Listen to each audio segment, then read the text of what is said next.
Hola a todos, hoy estamos otro día más en el podcast del Caldem, Tras la Huella, y hoy tenemos con nosotros a Guillermo Cano, Guille para los amigos.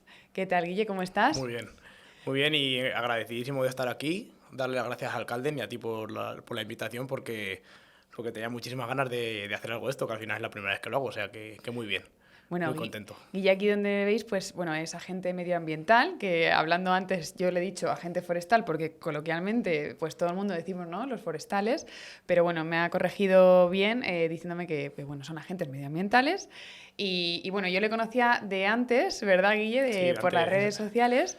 Y bueno, cuéntanos tú un poquito quién eres, ¿no? Y cuál es un poquito tu trayectoria también laboral antes de ser agente medioambiental. Vale, lo de agente medioambiental es lo que hemos dicho un poco antes, que depende, como ahora mismo tenemos 17 comunidades autónomas, pues en cada comunidad autónoma se llama de una forma y ya está. En unos somos agentes medioambientales, en otros agentes forestales, en otros allí en rurales, depende un poco la comunidad en la que nos encontremos. Y yo, pues nada, pues soy Guillermo. En lo que es mi vida académica, pues bueno, pues soy ambientólogo, estudio ciencias ambientales en Toledo, en la Universidad de Castilla-La Mancha. Después hice el técnico superior en gestión forestal y del medio natural y de ahí ya pues hice la oposición y bueno, pues ahora soy agente medioambiental, que la verdad que es algo que pues que quería, que más o menos, o sea, sí que es verdad que al principio no lo tenía muy claro porque no sabía, como todo, al final no sabes por dónde ir, pero al final, pues eso, ya me di cuenta, me cambió el chip, dije, la oficina no es para mí, el laboratorio no es para mí, yo quiero estar en el campo, que es lo que he hecho toda la vida, y he tenido suerte, la verdad, porque, vamos, ya te digo, hice la oposición y ya estoy aquí, o sea que ¿Un intento solo? un intento solo, o sea que Bueno, eso es un muy crack. bien, muy bien. Y encima, pues tengo la suerte de trabajar relativamente cerca de mi casa y muy bien, la verdad, muy bien. Porque para los que no conozcan el proceso de lo que es la posición de Sí, agente medioambiental, valga, vamos, que al final me sale forestal. En algún sí, momento no pasa nada. Si nos llama forestal, la gente normalmente nos llama o forestales casi todo el mundo. Sí, Ya un poco así, a lo mejor la gente más joven y tal sí que nos llama sí. agentes medioambientales, pero casi todo el mundo agentes forestales. ¿Y cuál es el proceso de la oposición? ¿Los requisitos y Pues qué tenéis que depende hacer? de la comunidad autónoma, hay unos requisitos u otros. Por ejemplo, en Castilla-La Mancha hace falta el técnico superior que es un FP de grado superior. Y, por ejemplo, en Madrid, si no me equivoco, solo con el bachillerato vale, en Andalucía también. Lo normal es que pidan o bachillerato o también el técnico superior. Entonces depende un poco de eso. Y luego, pues opositar, que es lo más complicado, que eso sí que hay que estudiar mucho, mucho, mucho. Pero bueno, que al final, como yo se lo decía a mis amigos, digo, mira, yo estoy estudiando, y a mi novia se lo decía, digo, estoy estudiando algo que me gusta. Y digo, Claro. ya, yo me ponía a estudiar la legislación de caza y es que lo veía en mi cabeza. Veía las modalidades de caza y me las estaba imaginando en mi cabeza. O sea que Bueno, es que cuando algo te gusta y te apasiona, te apasiona. Esa es la palabra. al final es mucho más sencillo. Porque tú, bueno, dentro de lo que son los agentes medioambientales, me imagino que estaréis las dos vertientes. Los que sois cazadores y amantes del campo por ese lado, y las personas que son pues más animalistas, de conservación, ¿no? De no matar ni un animal. ¿Cómo se vive esta parte, ¿no? ¿Cuál es el ambiente laboral? Pues mira, hay, como tú dices, de todo. O sea, al final, como digo, en como cualquier colectivo, pues hay de todo. Gente que es agente y le encanta la caza, gente que es agente y ni le va ni le viene, gente que nunca ha ido de caza, gente que tal, y gente que está súper en contra de la caza. Pero al final yo siempre lo digo que si un agente es profesional, al final a nosotros, nuestra labor es hacer que se cumpla la legislación. Y por mucho que a mí me guste la caza o por mucho que no me guste, si en la legislación de caza pone X, pues X es lo que hay que cumplir. Y hasta entonces yo creo que la verdad es que por lo menos los compañeros que yo conozco son todos súper profesionales y conozco compañeros que no les gusta la caza, compañeros que les gusta, compañeros que les apasiona y gente que está súper, súper en contra. Y todos, la verdad, toda la gente con la que me he encontrado son gente que, pues que son profesionales y que al final hacen su trabajo lo mejor posible y ya está. Sí, que no has tenido así ningún problema. No he tenido ningún problema nunca con ningún compañero, todo lo contrario. Vamos, además que, como digo, hablando al final la gente se entiende y ya está. Por mucho que seamos muy diferentes, al final hablándonos todos nos entendemos. Porque bueno, tú eres cazador, Cada mayor, mayor, menor. menor, pescador, o sea, yo como digo, al final estar en el campo. Yo lo que me gusta es estar en el campo haciendo lo que sea. Sí que es verdad que la caza es lo que más me tira, porque si quieres te cuento un poco cómo empecé a ser cazador. Por supuesto. Dale, dale. Porque, mira, yo tengo un hermano que somos mellizos y cuando nosotros nacimos, mi padre dejó de cazar. O sea, mi padre había sido cazador siempre, mi abuelo cazador, mi otro abuelo también, y dejó de cazar. Y colgó sobre todo el rifle. La escopeta sí que iba alguna vez y tal, pero colgó el rifle.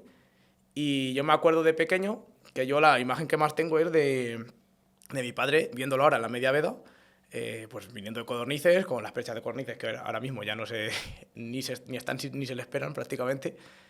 Y yo me acuerdo que al principio, las primeras veces que iba de morralero, como hemos empezado todos, a mí me aburría, a mí no me gustaba la caza. O sea, yo te lo juro que decía, es que me aburría, encima era la fiesta de mi pueblo, tal y cual, y al final pues no me gustaba, o no me gustaba tanto. Hasta que con 18 años por ahí, no sé qué me hizo la cabeza, me cambió, y empecé a entenderle un sentido, a darle un sentido a la caza, o a la caza tal y como yo la practicaba, y a partir de ahí empecé a aficionarme a muerte a la caza. Fuimos mi hermano y yo los que le pedimos a mi padre que volviese a coger el rifle. O sea, volvimos a ir con él, me acuerdo... O sea, que fuisteis los dos. Sí, ¿no? mi Tú hermano y solo. yo. O sea, mi historia de la caza va siempre ligada. Ahora ya no tanto, porque al final cada uno, pues ya, aunque somos cazadores los dos, pues al final trabajábamos y tal, y muchas veces no podemos ir juntos, pero siempre va ligada a mi padre y a mi hermano. O sea, y empezamos a cazar y ya empecé a cazar de todo, menor, mayor. Ahora sí que es verdad, porque que cazo más mayor, porque en la zona donde vivo pues hay más mayor que menor. La menor estaba en una situación bastante complicada, pero todos los años me escapo algún día a cazar a menor, claro. Y ahora en media edad, pues más aún. Jolín, pues vamos, me da mucha envidia porque yo con mi hermana nada. O sea, Nada. me la llevaba algún día a media veda y me traía la palomilla así de la pluma como diciendo, Quita, quita. no me pidas más. Y en esa parte, pero bueno, con mi padre sí que es muy chula esa parte familiar. Yo creo Sí, que... al final, como digo, a mí mi padre y mis abuelos desde pequeño me han enseñado pues el campo. O sea, y yo cazar lo veía como algo más. O sea, Una yo... actividad más. Claro, yo con mi padre iba a coger setas y lo veía igual que ir a cazar. O sea, Claro. no, para mí, en mi cabeza no es algo que sea ni mejor ni peor, es que para mí es estar en el campo, Disfrutar. aprovechar lo que nos da, porque al final, como digo, es un fruto igual, o sea, la caza o las setas o el orégano o lo que sea es un fruto. Entonces, es un fruto que recolectado de forma sostenible, pues ya ves tú qué problema, al final, todo lo Eso contrario. es. Y como agente medioambiental, una vez que tú pues apruebas y ya estás en el día a día, ¿no? De lo que hace un agente, ¿es lo que te esperabas? Hay cosas que te gustan más, menos, me imagino, pero ¿es el trabajo que tú esperabas? Pues mira, el trabajo de agente depende mucho de la zona donde estés, porque no es lo mismo trabajar en una comarca en La Mancha, donde hay muchísima población, a trabajar en una comarca en la Sierra, donde prácticamente conoces a todo el mundo, donde los trabajos son diferentes, hay monte, no hay monte. Nosotros al final tenemos tantas competencias que lógicamente hay cosas que te gustan más y cosas que te gustan menos, pero sí que realmente el trabajo se parece un poco a lo que yo esperaba. Y la verdad es que lo que me gusta del trabajo es que al final pues tienes una libertad que en otros trabajos no tienes para un poco pues para investigar lo que tú estimes conveniente o las infracciones que veas, los delitos medioambientales que tú veas, porque piensa que nosotros tenemos competencias desde residuos a caza, a pesca, a especies protegidas, a cualquier cosa, a aprovechamientos forestales, educación ambiental, cualquier cosa prácticamente que suceda en el campo, nosotros tenemos la potestad o tenemos tenemos las funciones para regularlo y hacer que se cumpla. ¿Qué proyectos hacéis de educación ambiental? ¿Vais a los coles o Sí, cómo? ahora en Cuenca, la verdad es que en la provincia de Cuenca, bueno, no sé si lo he dicho antes, pero soy de Cuenca. Estás en Cuenca. Sí, y en la provincia de Cuenca la verdad es que hay un grupo de educación ambiental que se formó hace 3 años, una cosa así, justo el año que entré yo, aunque el año anterior ya había un poco de germen ahí funcionando, y se está yendo a los colegios. También hacemos un programa en el Centro de Recuperación de Fauna, en Albalejito, que es el centro donde se llevan todas las especies protegidas, sobre todo aves, que se encuentran heridas o con cualquier cosa que les pase. Y ahí se hace un programa que es todas las semanas con los coles también. Somos varios compañeros y la verdad es que funciona súper bien. Y además también es una forma de que los niños conozcan la fauna de aquí alrededor. Porque lo que sí que nos encontramos en los coles rurales, sí que es verdad que normalmente los niños sí que conocen un poco la fauna, o al menos la más conocida, pero cuando te vas a un cole en una ciudad, Nada. o sea, yo siempre hago una cosa que es preguntar, venga, que levante la mano quién conoce una jirafa o quién conoce un león. Y todos los niños levantan la mano. Y ya empiezo, ¿y quién conoce lo que es una garduña? Y la gente no contesta a nadie. ¿Y lo que es un tejón y tal? Y al final, pues, también se lo hago ver a los profesores. Digo, esto es asignatura pendiente vuestra. Digo, que los niños conozcan lo que es una jirafa o lo que es un león y no conozcan lo que es una garduña o lo que es un tejón que lo tenemos al lado de casa. Eso es. Y que al final es como digo, las acciones que ellos puedan hacer en el futuro para conservar van a ser mucho más directas en una garduña, en un tejón, en un desmán, en cualquier fauna autóctona del lado de casa que en un león o una jirafa que vive en África. Exactamente. Bueno, al final, ¿estas iniciativas que parten de la Junta de Castilla-La Mancha son los propios Sí. colegios o cómo funciona? O sea, nosotros, por así decirlo, lo ofertamos desde la Junta de Comunidades, desde la Delegación de Desarrollo Sostenible, que es un poco la que dependemos.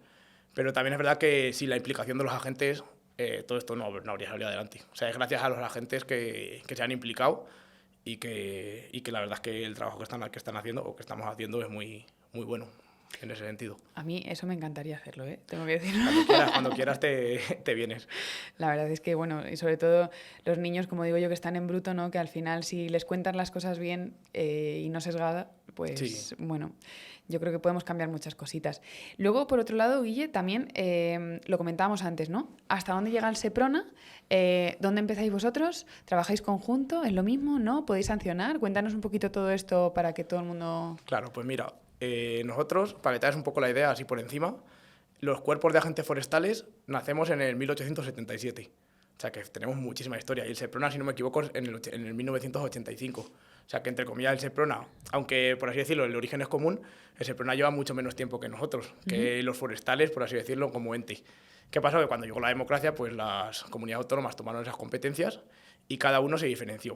Pero bueno, lo que importa es que a nivel legal, lo único que nos diferencia del Seprona, por así decirlo, es que nosotros no somos cuerpos y fuerzas de seguridad del Estado, pero sí que somos agentes de la autoridad, tenemos la condición de policía judicial, de policía administrativa, todo eso es exactamente igual, las funciones son las mismas. De hecho, en muchísimas ocasiones trabajamos juntos y colaboramos, vamos, y cuando hacemos servicios conjuntos, pues normalmente pues, es más fácil que tengan éxito, solo por el número de personas, y se suele colaborar, y por lo menos en nuestra provincia hay un trabajo que se hace y que funciona.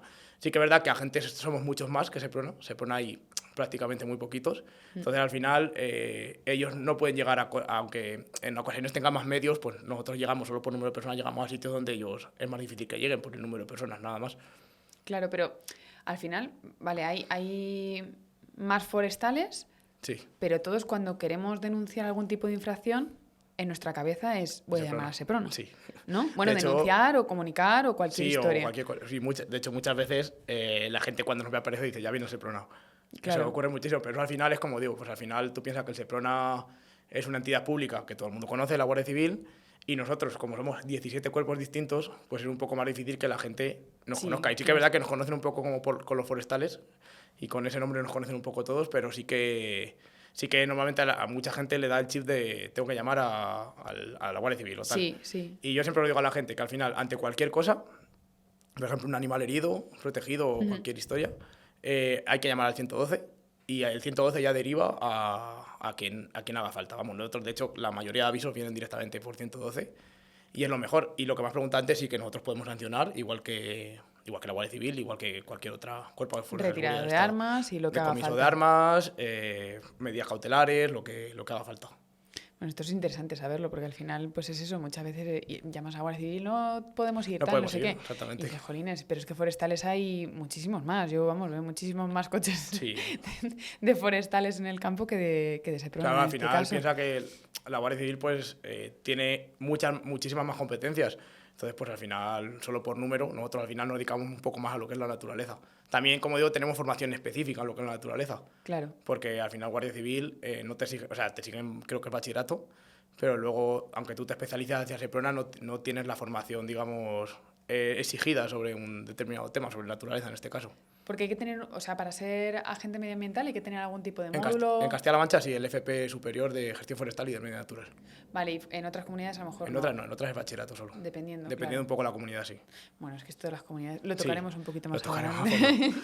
Porque luego, bueno, Guille, nos conocimos porque tú tienes una cuenta de Instagram que se llama Consercaza, que a mí me encanta, aunque la has dejado ahí paradilla Sí, un ahora la tiempo estoy retomando, ahora la estoy y la retomando. estás retomando. Yo te invito a que lo hagas porque es un contenido muy valioso para todos y viene un poquito también, ¿no? Esta cuenta, cuéntalo tú si quieres, pero de unir la parte de caza y de conservación, ¿no? Yo digo que soy cazadora y ecologista Sí. y tú siempre defiendes toda la parte de conservación Claro. y de caza. ¿Por qué es importante esta unión? Mira, yo yo creé la cuenta, me acuerdo que fue al salir de la carrera. Cuando terminé la carrera, creé la cuenta porque a mí me encantaba me encantaba la caza, me encantaba el campo, me encantaba la naturaleza y veía la caza, o la caza que yo tenía alrededor, veía que pues un poco era cazar por pasar el día, por divertirse, por llevar alimento a casa, por lo que sea, pero nadie se planteaba, o había muy poca gente que se plantease que realmente lo que nosotros hacemos cazando pues tiene un impacto en el ecosistema, o si lo hacemos mal puede tener un impacto grave. Entonces yo dije, pues venga, hay que unir la caza y la conservación, hay que unirla, igual que otras cuentas que hay por ahí funcionando de caza y conservación, y esa fue un poco la idea, que al final la caza, como digo, ni es buena ni es mala, es que la caza es algo natural. O sea, es que no hay nada más natural que cazar, pescar, comer o dormir la siesta. No hay nada más natural.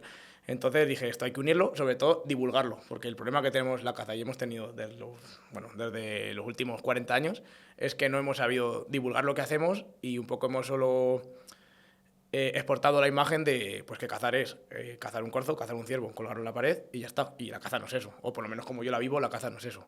Entonces esa era un poco la idea, unirlo Eso y es. que la gente entendiese que nosotros cazamos porque es sostenible y porque hay algo detrás que lo respalda.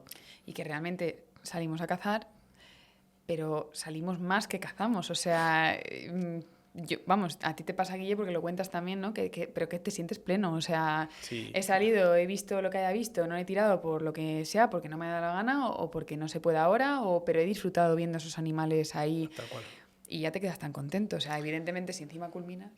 Yo como digo, si uno nos caza, si a mí solo me gustase matar animales, yo no me iría cuando la veda está cerrada a llenar bebederos, a preparar balsas, a ver animales con la cámara, a cualquier cosa. No lo haría, digo, porque yo iría cuando si pudiese cazar, mato un corzo, mato un ciervo y me voy a mi casa. No, yo no hago eso. Yo, como digo, al final del campo estás los 365 días, no, porque no podemos, ojalá, pero estás todos los días porque yo, como digo, en el campo es el único sitio donde la cabeza te hace chip y yo me olvido de todo. O sea, yo todos los problemas que llevo en la mochila los dejo en casa, salgo y ya los recuperaré cuando venga. Pero en el campo estás en silencio, que para mí eso es lo mejor de la caza, el silencio, y ya está. Y al final es lo que te llama. Y si realmente te gusta la caza así, es que no te lo planteas. El estar cazando con la cámara, estar con el arco, estar con el rifle, te da igual, al final es estar en el campo.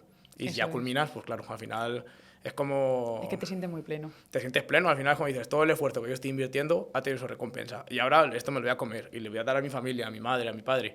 Y lo vas a disfrutar en la mesa, que al final es lo que tiene esto Porque en tu casa come todo el mundo la carne de caza. Mi madre le cuesta un poco más, pero... Debe ser cosa de madres. ¿Eh? Sí, pero desde pequeños, mi padre, mi hermano y yo, me acuerdo allí despedazando conejos en la cocina de mi casa y eso, o sea, es que como digo, se daba por hecho. Mi abuela lo daba por hecho, mi abuelo lo daba por hecho, todo el mundo lo daba por hecho que cazar era lo más natural del mundo. Igual que Y cazar, aquí igual que está. tener gallinas, igual que cualquier historia. Bueno, yo estoy muy contenta con mis gallinas. Sí, ya lo he visto. Pero a ver si se ponen a poner. Ah, bueno, sí, porque si no las alimentas, pero ellas a ti no te alimentan. Literalmente. Y luego, en tu cuenta, pues compartes también muchas cosas, conocimientos, bueno, pues de estos que se van... Sí, que se van perdiendo. Eso es. ¿Eso de dónde te viene? ¿Te viene porque eres curioso, porque lo buscas, porque te lo enseñan los abueletes de tu pueblo o de familia o cómo, de dónde te viene Pues me todo ese viene un conocimiento? poco por todo. O sea, me viene principalmente por eso, porque al final lo he vivido desde pequeño y mis abuelos pues me enseñaban a todo. Me acuerdo que mi abuelo nos hacía flautas a mi hermano y a mí con cañas de bambú. Qué O sea, de guay. bambú, no con cañas, ¿vale? Con Sí, cañas las normales. cañas. Y nos hacía flautas y yo me acuerdo que sonaban. Y de hecho, mi abuelo ya no está. Y tengo pendiente ir a la cámara de mi pueblo a ver si queda alguna, porque yo me acuerdo, no sé, sonarían fatal seguro, pero yo me acuerdo de subir. Encima, mi hermano y yo somos músicos también. O sea que yo me acuerdo de empezar eso, a tocar con las flautas esas que nos hacía mi abuelo. Y las hacía con una navaja, o sea, y Sí, sonaban. sí. Yo me quedaba, vamos. Qué guay. Y viene un poco de eso, igual que viene de eso, viene porque al final eres curioso y pues te gusta conocer plantas, te gusta, sobre todo pues cuando viajas, porque al final, como digo, yo ya en Cuenca las plantas típicas pues ya te las conoces, porque al final el terreno no cambia tanto, pero cuando sales fuera pues sí que te pica la curiosidad de decir, a ver qué especie es esta, a ver qué tal. Y coges una hoja, luego la investigas, sacas qué especie es y conoces un poco la función que tiene también. Está claro. Porque luego también te quería preguntar, cuando estáis trabajando, yo hay veces que os veo que vais solos en el coche, otras veces vais por parejas. ¿Esto depende de la función o de lo que vayáis a hacer en ese momento? O... Depende un poco de la función, principalmente, porque sí que es verdad que cuando tú vas a hacer una función que puede resultar conflictiva, Eso es. sí que hay que ir en parejas, estamos obligados. Y hay otras funciones, pues yo que sé, por ejemplo, cuando hacemos un censo de procesionario, para ver cómo está la procesión en los pinos o... Mal. Mal, está mal. Sí. O otra función, o yo que sé, o vas a mirar algún nido o vas a mirar alguna especie protegida, pues hay veces que sí que se puede hacer solo y muchas veces también se hace por intentar cubrir un poco más de terreno, porque al final, como digo, a gente somos bastantes, entre comillas, porque al final un policía está en la ciudad y ya está, y no sale de ahí, pero es que nosotros es un término municipal o varios términos municipales enteros, Muy grande. y son muchos caminos, muchos cerros, y hay que bajarse del coche, hay que subir cerro arriba, cerro abajo, y al final pues las cosas no están a pie de camino muchas veces. Entonces hay que intentar... Porque luego, o sea, me imagino que, bueno, lo que estabas comentando, hay veces que te tienes que encontrar situaciones en las que estás entre la espada y Sí. la pared, ¿no? Y dices, bueno, yo conozco a esta persona, sé que está haciendo X cosa que no está bien. Claro. ¿Se te han dado muchas situaciones de A ver, este...? a mí por suerte, en la zona en la que estoy, lo bueno es que no conozco a nadie, o no conocía a nadie. Cuando yo fui a trabajar allí no conocía a nadie y creo que para ser agente medioambiental y hacer bien tu trabajo y no ponerte en esas situaciones, porque al final, como digo, si tú tienes claro que ese es tu trabajo, lo haces y ya está, Claro. lo mejor es estar en una zona donde no conoces a nadie, porque al final el mundo rural es un mundo pequeño, pequeño en cuanto a gente, no pequeño en cuanto a otras cosas porque es enorme. Y se te puede dar esa situación. Entonces es una situación que yo creo que es desagradable. Aun yo estando lejos sí que se me ha dado la situación y es desagradable. Al final, como digo, también depende un poco del sentido común. O sea, no es lo mismo pues ver eso, a alguien cogiendo piñas o alguien pegándole un tiro a una especie protegida. Pues hay cosas que a lo mejor puedes solucionarlas con la palabra y otras cosas que no, que tiene que ir para adelante, tiene que ir a un juzgado, tiene que ir a una infracción administrativa y ya está. Y no hay que darle tampoco muchas vueltas. Al final, como digo, es tu trabajo y hay que hacerlo lo mejor posible y ya está. Sí, pero bueno, yo eso sí que muchas veces lo he pensado, ¿no? Al final, Sí, es si tú complicado. vives en el pueblo donde al final trabajas en el término que trabajas,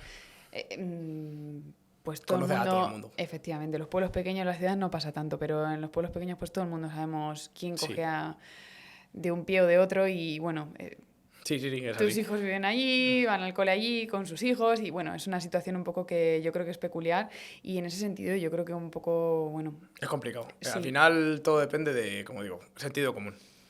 Y luego todo el tema de las normativas actuales, que esto lo estábamos hablando antes de empezar a grabar, ¿no? Que al final, jolines, es que lo siguiente va a ser que esté prohibido respirar, porque es que es así, es que está regulado absolutamente todo. Es una locura, es una locura. Al final, como digo, hay cosas que están reguladas hasta el extremo, pero muchas veces hasta el absurdo. Y hay otras que realmente a lo mejor tienen más incidencia en el medio ambiente o en la naturaleza y están prácticamente sin regular o nadie sabe cómo funciona. Luego también hay un problema que yo veo, que es que se regulan muchas cosas, pero esa regulación no se le transmite a la gente. Entonces, yo creo que cualquier regulación que haga la administración, en cualquier sentido, pero bueno, hablando de naturaleza, pues al final hay que hacérselo llegar a la gente. Digo, tú puedes hacer una regulación de caza, por ejemplo, el reglamento de caza que tenemos en Castilla-La Mancha es muy nuevo, es de 2018, si no me equivoco. Y hay muchas cosas en el reglamento que van a entrar en vigor al año que viene, o en marzo de 2025, y mucha gente no lo sabe. ¿Cómo qué? Por ejemplo, una de las cosas que creo que más quebradero de cabeza nos va a traer es que en todas las cotos sociales y zonas cotos sociales que la gente entienda que es los cotos que gestiona directamente la Junta, porque es que depende, ya os digo, que depende de la comunidad, se llaman de una forma u otra. O en zonas colectivas de caza o en montes públicos, pues se prohíbe el plomo, por ejemplo. ¿En 2025? En marzo de 2025, si no me equivoco. Eso pone en el reglamento. Entonces es una cosa que al final hay que transmitírselo a la gente. No, desde luego. Porque hay muchas sociedades de cazadores y muchos pueblos que se han hecho zona colectiva de caza, porque al final es una figura que está creada y creo que es una buena figura para los pueblos, para que tengan menos gastos los cotos y demás. Pero claro, también tiene esa parte. Entonces la gente tiene que saberlo. Que yo creo que no tiene por qué haber problema, pero simplemente por lo menos que haya un conocimiento, que la gente lo conozca. Bueno, muchas veces yo creo que este conocimiento llega en el momento que se va a hacer efectivo. Sí, en el momento que se va a hacer estoy efectivo. convencida de que llegará febrero y nos empezarán a bombardear Sí, con, sí. pues bueno, Yo a la gente se lo digo, o sea, yo cuando voy trabajando, cazadores, al final pues tienes contacto con los presidentes de los cotos y demás, y yo se lo digo, os vais a hacer zona colectiva de caza, tened en cuenta esto. Digo, pues sí, vais a pagar la mitad de matrícula, pero tened en luego, cuenta esto. claro. Que es importante, no por nada, porque pues, al final es una cosa que está en la legislación y es que ¿qué hacemos? Entonces, ¿Y eso cómo se va a controlar? pues al final es complicado controlarlo. Es complicado porque lo primero, Viendo la munición que llevan. viendo la munición, pero claro, no sé ahora mismo si en los cartuchos sin plomo pone cartucho sin plomo, en el propio cartucho. Entonces, o habrá que coger una muestra de cartucho o habrá que hacer alguna historia así. Ya, desde luego, es algo que en lo que la administración lo ha regulado, pero no entra en vigor y tampoco se han dado pautas en general de cómo se controla. Lo que está claro es que en el reglamento pone que eso va a entrar en vigor y es importante. Bueno, y como esto, O sea, mil cosas. Mil cosas. Que están Hombre, esa es reguladas. gorda, esa es gorda. O sea, Sí, esa es un pero- cambio importante. Jolín, nada más absurdas, como lo de Sí. que no me puedo coger unas piñas para, o sea, no puedo llenar un saco de piñas para llevármelo a mi casa para encender la chimenea en invierno. Evidentemente, si voy a llenar un camión para vender piñas, es una Claro. historia, ¿no? Pero todo esto, bueno, pues está prohibido, no se puede hacer. A ver, Igual que las aromáticas. exactamente, sí. A ver, la figura, al final, eso está regulado por el hecho de pues, que al final todo lo que se vaya a comercializar o lo que sea, pues coger en grandes cantidades, pues al final tiene que llevar una regulación. Y sobre todo si es un monte público, que es un monte de todos, que tal y que cual. En los montes privados, pues igual, al final por lo menos tener el permiso del titular y demás, pero yo creo que bueno, que al final es que tiene que imperar el sentido común. Y como digo, no vas a sancionar a alguien por coger un saco de piñas, que lo va a usar en invierno. Es que eso se lleva haciendo toda la vida. Ojalá se siga haciendo muchísimos años más, porque eso querrá decir que los pueblos están vivos y es cosas, o sea, son cosas de, como digo, de cajón, de sentido común y que tampoco tiene mayor historia. Y que son Ahora bien, pequeñas cosas de limpiar el monte también. claro, o sea que- exactamente. No es lo mismo, como digo, coger o con el tema de las setas que hablamos antes, fuera de cámara, o no es lo mismo coger tu cesta de setas que coger una furgoneta hasta arriba. Claro, entonces, pues, Cajas y cajas. al final los esfuerzos de la administración tienen que ir en controlar pues, esas cosas que son un poco más gordas, pues lo que yo opino como agente y como ciudadano también. Claro. Que al final el dinero de la administración tiene que ir encaminado a ir al que lo hace mal, al que lo hace mal de verdad, porque, por ejemplo, en Castilla-La Mancha se pueden coger 5 kilos de setas al día. Pues ostras, porque cojas 6 kilos, ¿quién te va a decir nada? O sea, eso es una cosa que tampoco tiene... Por los días que no los has cogido. Claro, tampoco tiene mucho sentido. Otra cosa es que vayas y cojas 15 furgonetas de setas y luego las revendas con el riesgo sanitario que tiene, con tal y con cual. Entonces yo creo que al final, en todo, o sea, nosotros pensar que los agentes y todo el mundo, o sea, al final somos personas. Entonces todo el mundo yo creo que tenemos sentido común, o que debemos tener sentido común porque es la mejor forma de funcionar. Bueno, es que abusando, pues al final nunca. Claro, no, al final, como digo, si el papel lo aguanta todo y si tú coges el papel, hay muchos sitios por donde entrar. Porque todas estas normativas, Guille, a la hora de hacerlas cumplir, ¿realmente os dicen cómo se tienen que hacer cumplir? ¿O te buscas la vida, está en la norma y Pues, ala? como digo, yo me las sé porque me las tuve que estudiar por la oposición, ¿sabes? Entonces no me quedo otra. Y además preguntan cosas complicadas. Pero bueno, al final es que como tu trabajo es hacer que se cumpla. Entonces a ti no te van a dar pautas de cómo cumplirlas. Pero sí que al final, pues es lo que digo antes, siempre tiene que imperar el sentido común, un poco, porque es que si no, lo primero es imposible tener todo en la cabeza, que es otro tema, porque tantas competencias que tenemos, pues muchas veces vas ante cosas y hay que estar muy seguro, tú no puedes fastidiarle el día a alguien y que luego tenga el razón. O sea, hay que estar muy seguro y ante la duda, pues lo mejor es pararte, mirarlo tranquilamente y ya una vez que lo tengas claro, saber qué hacer, porque no se puede ir a lo loco por ahí, eso no tiene ningún sentido. Y luego las diferentes normativas entre comunidades autónomas. Esa es otra Porque, igual. jolín, yo, vale, estoy en Cuenca, en mi pueblo me puedo conocer la normativa que hay, pero por lo que sea me voy a Soria Y cambia todo. y allí es otra, efectivamente, o a Segovia, ¿no? O Sí, a sí, sí. Teruel. Es muy difícil. Y luego, no sé, por ejemplo, con el tema de los cangrejos que hablábamos Sí, antes, lo hemos hablado ¿no? un día. Incluso dentro de la misma comunidad autónoma, normativas completamente diferentes, como lo del cangrejo de señal. Claro. O sea, por ejemplo, en Castilla-La Mancha el cangrejo de señal no se puede pescar en ningún sitio, pero hay otras comunidades que sí.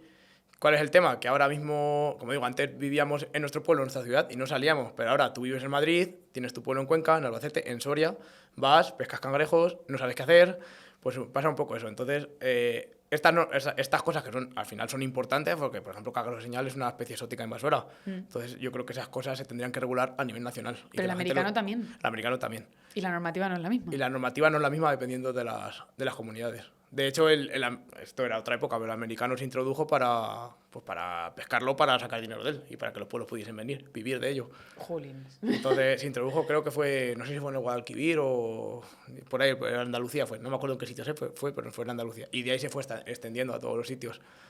El señal vino un poco más tarde. Bueno, pero que se extiende porque la gente se lo lleva. Se extiende porque, como digo, tú... Porque volar no vuelan los cangrejos. Claro, los cangrejos no vuelan ni andan fuera del agua. Exacto. Entonces, al final, siempre van en coche a los sitios. O sea, no saben conducir, pero van en coche. Y al final, como digo, si tú te tienes que hacer 150 kilómetros para ir a pescar cangrejos, pues al segundo día ya no vas. Los coges, lo echas en el río de tu pueblo y ya no te tienes que hacer 150 kilómetros. Te hagas Claro. 5, vale.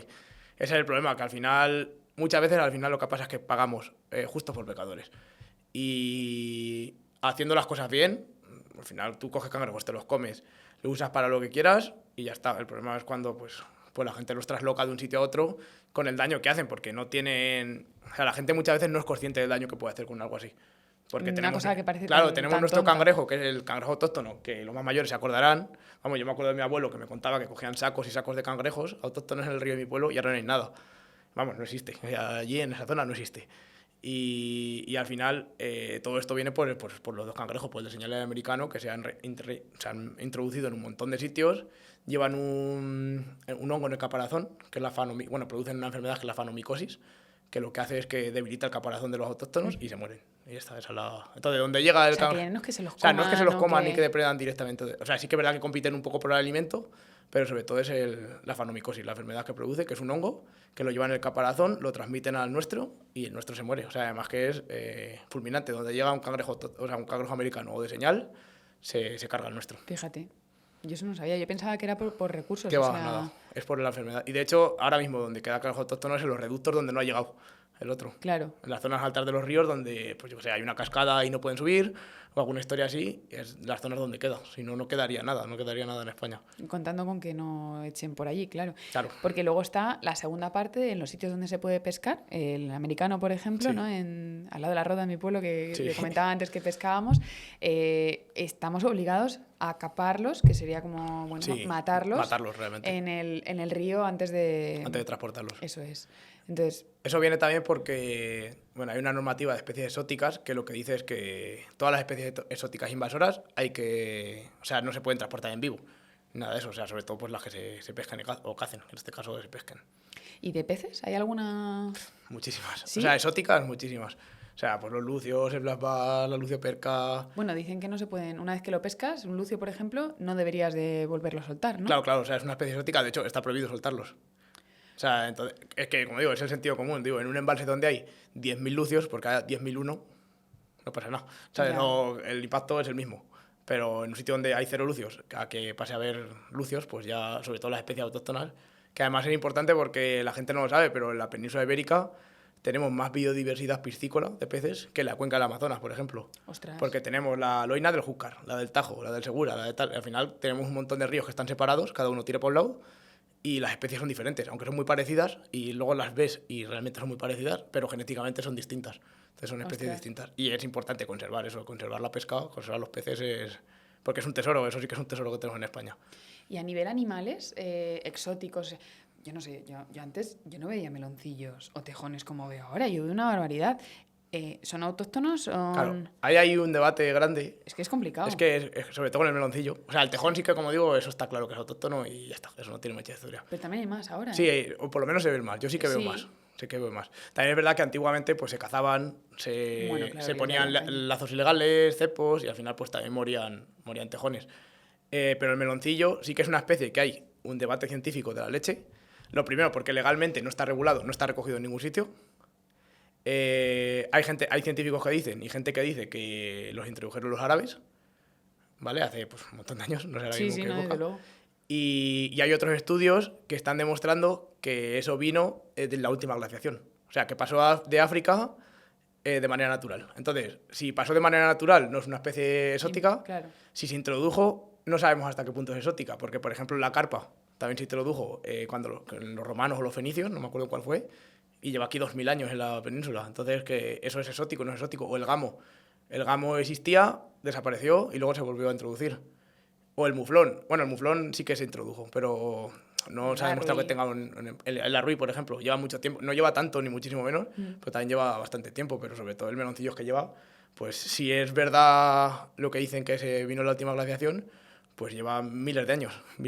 O sea que Ya. no se sabe, está un poco ahí en duda. Aparte de la perdiz roja, Sí. ¿qué otras especies autóctonas, bueno, podríamos tener que tener un especial interés, ¿no? en cuidarlas y conservarlas y mimarlas, porque al final es nuestra riqueza. ¿De caza o de...? Tanto de caza de como todo? no. Sí. Bueno, el lince está claro, ¿no? Sí, el lince por suerte va bastante bien. Sí. O sea, ahí tenemos que estar contentos. Se ha gastado mucho dinero y se ha hecho un esfuerzo muy grande y la verdad es que va bastante bien. Y ahora mismo yo creo que el mayor problema que hay en especies es las aves esteparias. Entre ellas la perdiz, la codorniz, el sisón, el alcaraván. O sea, las aves que están asociadas a ecosistemas agrícolas que están desapareciendo. ¿Y la butarda? La butarda también. Aunque la butarda sí que es verdad que está aumentando la recuperando? población. Sí, está ahí recuperándose, aumentando. O sea, es como más dura, por así decirlo. Pero hay otras aves del mismo palo, vamos, de aves esteparias, que están prácticamente desaparecidas. El sisón entró el año pasado como especie en peligro de extinción, el alcaraván va mal, el aguilucho cenizo va bastante mal, pues así, todas las especies, la ganga ortega, la ganga ibérica, todas esas especies que mucha gente no las conoce. No, yo no pero, tengo ni idea de lo que son. Ya pero buscaré. mucha gente, o sea, los pueblos tienen nombre. Mi pueblo es Valdeganga. Pues ya Fíjate. te puedes dar cuenta por qué. Y ahora no se ve una ganga por allí. Entonces, pues eso, que al final son todas las especies asociadas a ecosistemas agrarios están desapareciendo. Las especies de aves, sobre todo. Porque al final esos ecosistemas están desapareciendo y la mecanización pues está haciendo mucho daño. Otro pensar pues que hace 50 años se terminaba de segar a finales de agosto. Y a mano. Y a mano. Y ahora se termina de segar, en julio no queda nada ya prácticamente sin... Y depende en qué zona de España antes. O sea que al final lo que pasa es eso, Claro. que si el ecosistema desaparece, no hay hábitat donde vivir, y si no hay hábitat, pues no puede haber especies que habiten esos hábitats. ¿Y hay iniciativas para cuidar ese tipo de Sí. hábitat o qué se está haciendo para ello? Se está trabajando, por ejemplo, las zonas CEPA, que eso lo conocerá la gente, eso de CEPA que viene de la Unión Europea y tal, pues sí que hay algunas iniciativas, como por ejemplo se prohíbe la recolección por la noche en algunas zonas, o el empacado por la noche, porque las empacadoras pues también Claro. matan muchas especies, porque se refugian en la paja y al final pues como es de noche, están dormidas, están tal, no se enteran. Claro. Y lo matan. En otros países también se está poniendo, en las cosechadoras, por ejemplo, se ponen dispositivos de ultrasonidos delante, que lo que hacen es que van espantando a la fauna delante.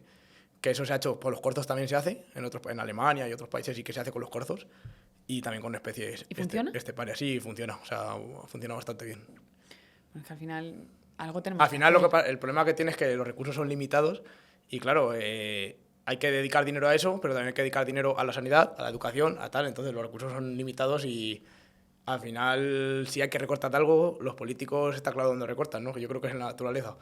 O yo es la sensación que tengo un poco. Y la agricultura también hay que cuidarla, porque La al agricultura final hay que cuidarla, cada tío. vez hay menos agricultores. Por supuesto, por supuesto. Una tierra que no se trabaja empieza a salir arbusto y Sí, esa sí. tierra ya no vuelve a ser tierra de labor, Mira, ya no se recupera. Yo soy hijo de agricultores, nieto de agricultores y hermano de agricultor también. Yo lo que creo que al final, si queremos conservar la naturaleza o la naturaleza asociada a esos ecosistemas, está claro que a un agricultor hay que pagarle esas pérdidas y ya está. O sea, una de las cosas que mejor se han demostrado, que de hecho creo que Artemisa han hecho algún estudio y tal, es con el tema de las lindes, la densidad de lindes con la densidad de especies o la biodiversidad. Pues al final lo que hay que hacer es, hay que dejar tantas lindes por cada X hectáreas, pues vale, esa pérdida que se pierde ahí, hay que compensarla de alguna forma, en ayudas o como sea. Si queremos conservarla, hay otra opción que decir, pues que no se conserve, se labra todo y ya está. O sembrar, ¿no? O sembrar para no recoger unas claro, zonas... distintos... Por ejemplo, una de las cosas que se hace con las energías renovables, que tienen su lado bueno y su lado malo, muy malo bastante también, es se le obliga a poner unas medidas compensatorias durante X años. Pues muchas medidas van encaminadas a eso, a comprar cosechas y que las cosechas se queden en el campo. Entonces, al final son refugios, son alimentos, sobre todo refugio, porque alimento hay, pero el refugio es muy importante para todas las aves esteparias. O sea, muy, muy importante. Bueno, al final, yo una cosa que, por ejemplo, veo mucho en mi pueblo está en Albacete, Sí. yo por lo menos, antes yo no veía tanta rapaz. Y ahora mismo veo muchísima, ¿no? Claro. Entonces, claro, yo no sé si han aumentado porque como tienen menos cobijo, tienen más comida, se mantienen más ahí, no lo sé, pero es A ver, complicado ese las equilibrio. rapaces, vamos, se juntan varias cosas. Lo primero que en las zonas donde hay mucho conejo, hay mucho alimento y hay mucha rapaz, eso por lo primero. Y lo segundo, pues que ahora mismo todo lo que son venenos en el campo están prohibidos y antiguamente incluso se incentivaban. Entonces, las rapaces estuvieron, o muchas especies de rapaces estuvieron en una situación muy complicada y prácticamente no quedaban. O sea, el águila imperial estuvo a punto de desaparecer, la real había muy poquitas, los aguiluchos había muy poquitos y así con todas las... era otra mentalidad, es que al final, como digo, no podemos culpar a esa gente porque Claro. era otra mentalidad y de hecho, como digo, se incentivaba desde las administraciones. Entonces, ¿qué pasa? Todo eso ha desaparecido. Y que También, competían con sus recursos. claro, Oye, también la caza ha cambiado mucho. Me refiero, antes a muchos cazadores de antaño pues eran competencia directamente. O Eso sea, es. un águila imperial era competencia por los conejos, porque los conejos se comían y había pocos y se tenían que comer. Y ya está, pero ahora mismo yo creo que la mentalidad del cazador ha cambiado muchísimo. O sea, yo conozco muy pocos cazadores que ahora mismo se les pase por la cabeza pegarle un tiro a un águila. Vamos, y creo que no son cazadores. Pero hay mucho comentario, ¿eh? Sí, hay mucho Yo lo comen- escucho mucho, Guille, que Sí. me da... Sí, a mí se me ponen los pelos de que punta yo digo, y se me echa la vena cada vez que Claro, se... o sea... Pero yo creo que, o sea, sobre todo la gente joven, yo creo que la mentalidad está cambiando. Sí que es verdad que arrastramos una mochila, que al final hay que quitárnosla, y esa mochila con el cambio generacional cambiará. Pero me da mucha pena cuando veo a un cazador joven que sigue pensando así. Eso sí que me da pena, porque a un hombre de 90 años, ¿ya qué le vas a decir? ¿Sabes? No le vas a cambiar ya por mucho que le digas. Pero cuando ves a un chaval con 20 años, 25 años, que piensa eso, ya eso te hace pensar mucho. Te hace yo pensar. Es gente mayor en la que lo he escuchado, eso Sí. es cierto. Entonces yo creo que con el cambio generacional eso va a ir. Y también la educación ambiental. O sea, la clave está en educar. Educar a la gente desde la caza, desde los colegios, desde todos los sitios. Pero lo que se está haciendo ahora muy bien en la caza, yo creo que con las redes sociales, es esto, educar a los cazadores nuevos. Sí, porque en los colegios, bueno, yo soy más mayor que tú, Mucho y tengo amigas, ¿no?, que tienen hijos bueno, niños pues de 5, 6 años. Justo hablaba con un realero ayer y me decía que la profesora le había llamado ya 2 veces para ir a hablar porque su hija decía en el cole que los fines de semana su padre mataba jabalíes con los perros. Y le había llamado que qué clase de educación le estaban dando a su hija. Entonces, claro, tan importante me parece educar en mantener, conservar, claro. O sea, como en entender la caza como algo natural, no como algo, bueno, pues eso. Sí, es que la educación para que sea válida o para que sea buena tiene que ver todos los puntos y tiene que ser imparcial sobre todo. O sea, como digo, a los niños hay que enseñarles lo que hay que enseñarles porque es bueno o porque es malo y luego ellos tienen que decidir. Pero no tu opinión. Claro, no tu opinión. Al final, como digo, yo cuando hago educación ambiental, pues hablo de caza, hablo de furtivismo, hablo de tal y cuento por qué una cosa es mala y por qué la otra no es ni buena ni mala. La otra es natural, porque el lince caza, el ser humano caza, el oso caza, el lobo caza. Al final somos animales y hemos cambiado tanto el ecosistema que sería muy injusto ahora mismo que nos quitásemos y nos retirásemos. O sea, ahora yo creo que tenemos la responsabilidad de gestionar un ecosistema que lo hemos generado nosotros y que ya nos hemos cargado bastante la naturaleza como para encima ahora quitarnos y dejar que las especies pues vengan enfermedades, pues eso, enfermedades. Que luego enfermedades a veces incluso nos llegan a nosotros. Claro, nos llegan a nosotros y al final, como digo, la naturaleza es sabia y corta por lo sano. Y donde hay una superpoblación, ya está. Tarde o temprano va a ocurrir. Entonces, si el ser humano tenemos las herramientas y tenemos el conocimiento, sobre todo, para gestionar eso y que no llegue a ocurrir, pues claro está que es lo que yo creo que tenemos la responsabilidad como sociedad, como cazadores, como humanos, como cualquier cosa. Sin duda. Aunque muchas veces, bueno, volviendo a lo que hablábamos antes, pues no sabe la gente realmente qué es lo que puede o no puede hacer. Por ejemplo, lo que te comentaba del tema de la acampada, ¿no? Y bueno, ya vamos a ir acabando porque al final nos enrollamos a hablar de lo que quieras. Pero el tema de la acampada, la gente no sabe. ¿Yo me puedo ir y dormir en el campo? ¿No puedo? ¿Tengo que ir a una zona reservada? Si no llevo tienda, ¿puedo? O sea, realmente, ¿cuál es la normativa ahí? Y ya esto te lo digo como agente. Sí. Pues mira... Porque hay mucha van ahora, hay mucha autocaravana. Claro, ahora se está poniendo súper de moda. El tema es que, por ejemplo, el tema de las autocaravanas, campers y todas estas cosas, casi en ningún sitio de España está regulado, o estaba regulado hasta hace unos años, porque era algo nuevo, pero ahora llevamos 5 años que esto ha sido un boom, desde la pandemia prácticamente. Ha empezado todo el mundo quiere tener una caravana, todo el mundo quiere tener una camper, se va al campo, duerme donde sea, donde pilla, sin saber si es un camino público, un camino privado, una zona protegida, estás aparcando en un sitio donde hay una especie X que está protegida. Entonces, en Castilla-La Mancha ahora mismo lo que se dice, o sea, lo que dice la legislación, es que la acampada libre como tal está prohibida, ¿vale? O sea, coger tu tienda de campaña, irte donde quieras está prohibido. Lo que sí que se puede hacer el vivac, que vivac es dormir sin tienda de campaña, solo con un saco, eso sí que se puede, excepto pues algún espacio protegido, muy protegido. ¿Y cómo sabes si es un espacio protegido? Eso normalmente están señalizados. Y si no, pues hay... O sea, las legislaciones vienen protegidos. Hay un visor de espacios protegidos. Y ¿En el SIPAC o...? En el SIPAC en algunos sale también. Algunos sí que pone, creo, espacio protegido. Pero vamos, sobre todo es si tú buscas espacios protegidos Castilla-La Mancha o espacios protegidos Madrid o tal, vas a conocer las reservas, los parques naturales y vas a ver la legislación de cada uno. Todos tienen un plan de ordenación. Ni vivac se puede hacer. En algunos sitios no, pero tiene que ser sitios muy... O sea, vivac prácticamente está permitido en todos los sitios. Tiene que ser sitios muy protegidos que no se pueda hacer de otra forma. Pero vamos. ¿Y si llegas con el coche y la tienda de campaña la tienes en el coche? Las de las que están encima del coche. Sí. Vale, eso hay un tema que es, eso no está regulado. Entonces, si no está regulado, pues es alegal. Entonces, entendemos que se puede hacer. Normalmente lo que se tiene estipulado es que si sobresale del coche por los lados, se considera acampada. O sea, si tú tienes allí tus sillas, tu camping gas, tu tal, vale, pero si tú estás durmiendo en el coche, al final sentido común, ¿sabes? Hay que tener sentido común y ya está. Y sí que se puede acampar con tienda de campaña en Castilla-La Mancha si se hace durante una ruta. O sea, tú tienes que solicitarlo y vas a hacer una ruta y son 2 días. Pues sí que puedes solicitarlo, poner dónde vas a dormir y ya está. Vale, pero y esto, bueno, yo también lo he escuchado, es que claro, luego escuchas a tanta gente, ¿no? Tiene que ser para dormir solo, no puedes dejar la tienda de campaña Claro, montada. eso no. Y, o sea, Hay algún área de acampada controlada, que hay muy poquitas, pero en algunas de eso sí que se puede, pero tiene que ser para dormir, te levantas y te vas. ¿Y la regulación de todo esto, dónde crees que radica? O sea, ¿por qué nos regulan tanto todo absolutamente? ¿Por qué no voy a poder yo pues, dormir aquí un ratito y Claro. al día siguiente me voy y ya está? Yo creo que al final es como con los cangrejos, es pagar justos por pecadores. Porque yo me voy a ir a acampar y me puedo tirar 15 días, que ya te digo que aquello se va a quedar mejor que como estaba. O tú te puedes ir a acampar y seguramente se quede igual. Pero hay gente que va a acampar Muy y deja cochina. aquello pues hecho una porquería. Entonces, al final, yo por donde creo como ciudadano que debe ir la regulación, yo creo que lo que se tiene que hacer es hacer alguna figura, como pues una declaración responsable o alguna forma de tú comunicar dónde vas a dormir esa noche. También por seguridad, pues a ver si te pasa algo, no te encuentras, lo que sea. Y también, pues nosotros como agentes, decir, vale, pues esta noche en mi comarca y durmiendo aquí, aquí, aquí. Mañana me paso. Si hay basura, se propone para la sanción. O si están allí liándola, pues se propone para la sanción. Pero al final, como digo, yo creo que hay que permitir a la gente dormir en el campo. También es parte de educación. O sea, me refiero, yo el día de mañana si tengo hijos, me gustaría llevarlos a dormir al campo. Y quiero llevarlos a dormir al campo, porque creo que es una cosa donde se aprende muchísimo también. Entonces, al final, tiene que ir regulado un poco en ese sentido, que se permita, pero que se regule dónde se puede hacer, dónde no se puede hacer y dónde vas a estar durmiendo y ya está, y poco más. Eso sería lo ideal. Eso sería lo ideal, pero eso es lo que pienso yo.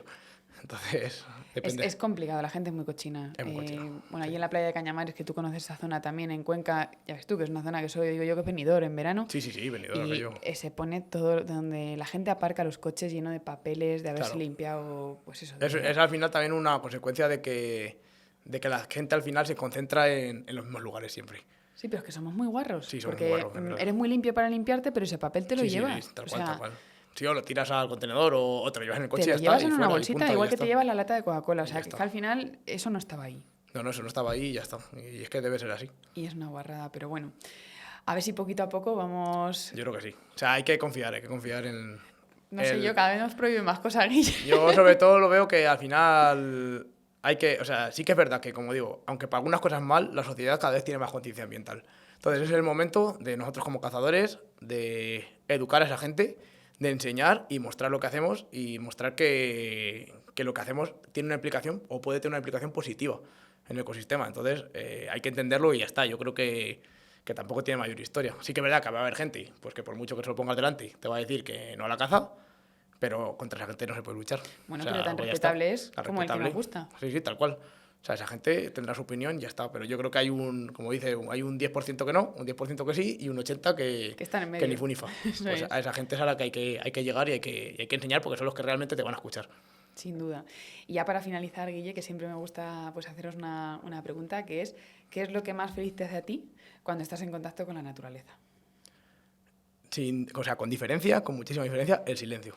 O sea, cuando yo voy solo a cazar, a pescar, a coger setas, al amanecer normalmente, me encanta, pues eso, cuando te sientas y digo, el móvil te lo dejas en el coche o si lo llevas lo dejas en silencio y empiezas a escuchar. Y es que escuchas, digo, cosas que yo a la gente se lo digo y es que esa sensación para mí en ninguna otra cosa de la vida la he conseguido. Esa sensación de paz, de tranquilidad, de estar atento también a cualquier cosa, a cualquier movimiento. Eso para mí es increíble, vamos, para mí es algo que no se puede describir con palabras. Hasta que no lo vives, y aquí invito a toda la gente que no sea cazadora, pues que alguna vez vaya con alguien que es cazador y sienta esa sensación, porque yo os digo que eso, te acabe gustando la caza o no, engancha, esa sensación engancha. Eso le gusta a todo el mundo. Eso yo creo que le gusta a todo el mundo. Y sobre todo en el mundo en el que vivimos, que Qué cada vez vamos con más prisas, con más tal, y vamos hasta arriba siempre de cosas. Que normalizamos el estrés, como digo Tal yo. cual, normalizamos el estrés, cuando Pues eso sería algo que no debería estar aquí. Muchísimas gracias, Guille, Nada, a ti por por habernos invitarme. acompañado y habernos aclarado dudas. Espero Yo que- tengo que decir que es mi consultor, Ah, sí. que cuando tengo alguna duda de cualquier cosa le escribo. Y casi siga. Pues sí, porque al final pues no quieres hacer las cosas mal. Espero que a vosotros también os haya gustado y pues lo dicho, muchas gracias, Guille, y A os ti. esperamos en próximos episodios de Tras la Huella.